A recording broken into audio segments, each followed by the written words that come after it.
kweshongora ni kwesa amazina Licky Boy J konka agwo buzare baranyeta aliho Licky.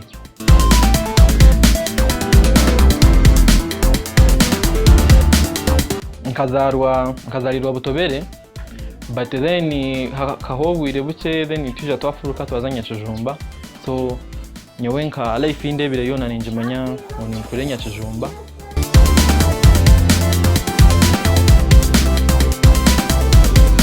Ngoro mu free time yanje no shanga ninye shongora,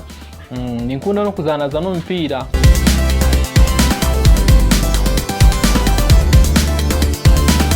Okunda kweshongora cyo nkani nje huriramu, then kandi stile chindi na banywani banje bunabire nyeneho nabo bamwe bakandi beshongora, because nimba safutaga amazina go but nkabanye no banywani banje bingi ibintu bafata zamana abo bakabari banywani banje, so kakora nimbareba kandi still ekibari kora ninjikunda. Then still hariho umushanga mu Pato Ranking, niwe ya inspire injire kare kula nakunda music najikunda mnonga yantahamu. Ahaweri zoba yabari Boy J kandi cyabishigiceka cyo kubanza echa fact 5 ariyo biceka yinje mnonga ebiriyo biri kwisha kandi